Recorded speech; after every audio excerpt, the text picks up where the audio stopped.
Simone de Beauvoir's The Second Sex, a groundbreaking feminist analysis. Simone de Beauvoir's The Second Sex, The Deuxième Sexe, 1949, is a groundbreaking work of feminist philosophy that explores the condition of women throughout history. It is one of the foundational texts of second-wave feminism, and examines the ways in which women have been historically marginalized and reduced to the other in a male-dominated society.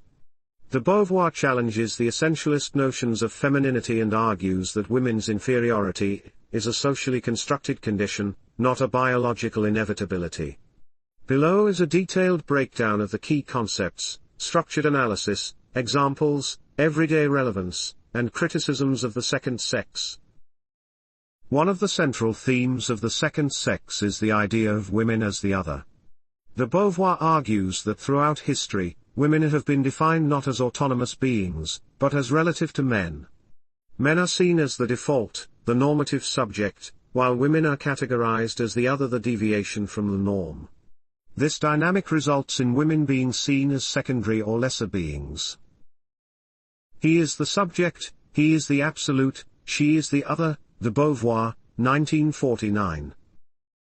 De Beauvoir provides examples from history, philosophy, literature, and mythology where women are consistently portrayed as incomplete without men. In many traditional narratives, women are defined in relation to their roles as wives, mothers, or sexual objects, rather than as independent individuals with their own identities. Relevance. This concept remains highly relevant today. Even in modern society, women are often defined in terms of their relationships to men, whether as daughters, mothers, or wives. Many still face expectations that their primary role is to care for others, rather than to pursue independent goals or careers. The persistence of gender stereotypes in media, advertising, and professional environments reflects the continuing relevance of de Beauvoir's idea of otherness. De Beauvoir famously declares that one is not born, but rather becomes, a woman, to emphasize that femininity is not an innate biological fact but a social construct. Society, through education, culture, and socialization, imposes expectations and behaviors on women, shaping them to conform to a specific, restrictive ideal of femininity. Women learn to internalize these norms, becoming passive, submissive, and dependent as a result. One is not born, but rather becomes, a woman, de Beauvoir, 1949. De Beauvoir examines how girls are socialized from an early age to be delicate, nurturing, and concerned with beauty. Toys, clothes, and behaviors are gendered from childhood. Boys are encouraged to be active and adventurous, while girls are taught to be passive and domestic. This process molds women into the feminine ideal that society expects, limiting their freedom to define themselves outside these norms. Relevance. The idea that gender is socially constructed remains a key concept in feminist and gender studies today. In contemporary discussions about gender identity and expression, de Beauvoir's assertion that femininity is a product of societal conditioning, rather than biological destiny, continues to influence debates about how gender roles and expectations can be challenged and redefined. De Beauvoir contrasts two philosophical concepts, immanence and transcendence. In her view, women have historically been confined to immanence, or a state of passivity, stagnation, and limitation. This is because women have been relegated to the domestic sphere, concerned primarily with reproduction and care, while men have been associated with transcendence, the ability to act in the world, create, and define their existence through freedom and agency. Her wings are cut, and then she is blamed for not knowing how to fly, de Beauvoir, 1949. De Beauvoir points out how women are often discouraged from pursuing careers or personal ambitions and are expected to find fulfillment in motherhood and homemaking. These roles confine them to repetitive, cyclical tasks that do not allow them to transcend their immediate situation or shape the broader world. Relevance. This division between immanence and transcendence can be seen today in how women are often expected to balance careers with disproportionate domestic responsibilities, or how they may be discouraged from pursuing leadership roles in male-dominated fields. De Beauvoir's call for women to break out of immanence and embrace transcendence encourages women to pursue autonomy, freedom, and self-definition. In The Second Sex, de Beauvoir critiques the myth of the eternal feminine, a notion that suggests women possess a timeless, unchanging essence. This myth portrays women as naturally passive, nurturing, and self-sacrificing, while also casting them as objects of beauty and desire. According to de Beauvoir, this myth reinforces gender stereotypes and justifies women's oppression by presenting these traits as innate rather than socially imposed. The myth of woman plays a considerable role in literature, in dreams, in mythology, in the hopes and fears that make up the substance of our everyday life. De Beauvoir, 1949. In literature, women are often portrayed as embodying purity, innocence, or seduction, roles that reinforce traditional gender expectations. For instance, characters like Shakespeare's Ophelia or Jane Austen's heroines often conform to ideals of femininity that are seen as natural and eternal, rather than culturally constructed. Relevance. De Beauvoir's critique of the eternal feminine remains relevant as gender stereotypes continue to shape expectations in various spheres of life. From workplace discrimination, for example, the expectation that women are less ambitious, to media portrayals, for example, women being reduced to love interests or caretakers, these cultural norms persist, making de Beauvoir's insights particularly useful for contemporary feminist critique. De Beauvoir devotes considerable attention to the female body and how it has been historically viewed as a source of both limitation and control. She discusses how women's biological capacity for reproduction has been used to justify their oppression. Society often frames women as primarily reproductive beings, responsible for childbearing and domestic duties, which reduces their agency and freedom.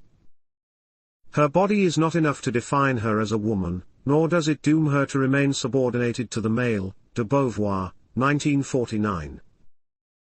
De Beauvoir critiques the way women's bodies have been medicalized and controlled, with their roles as mothers often taking precedence over their personal ambitions. Pregnancy, childbirth, and menstruation are seen as biological burdens that confine women to immanence, whereas men are free to pursue transcendence.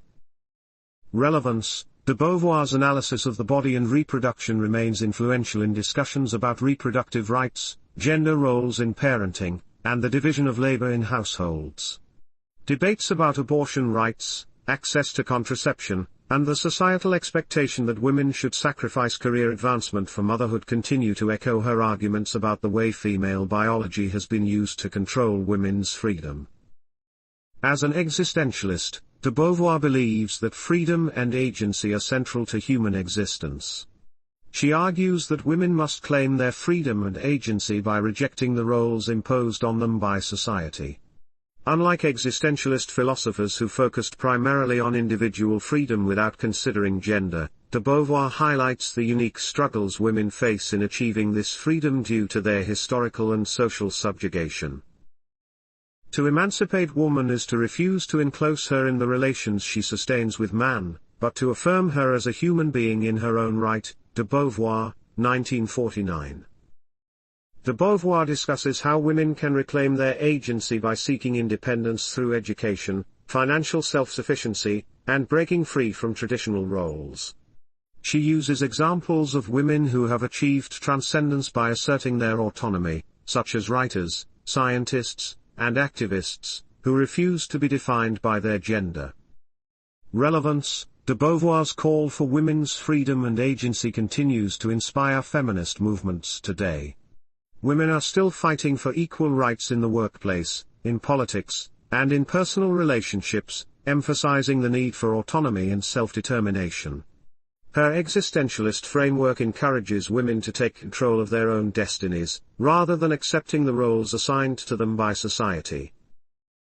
Some critics, particularly from contemporary feminist perspectives, argue that de Beauvoir doesn't fully escape biological determinism.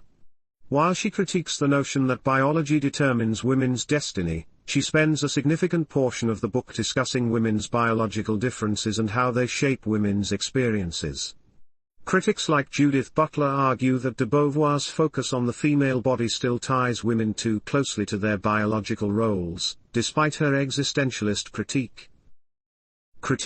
In Gender Trouble, Butler challenges the idea of an underlying female experience tied to the body, arguing that gender is entirely performative and that de Beauvoir's focus on women's biological functions inadvertently reinforces the gender binary. Butler, 1990. Other critics have pointed out that the second sex primarily reflects the experiences of middle-class, white, heterosexual women, and fails to adequately consider the intersection of race, class, and sexuality.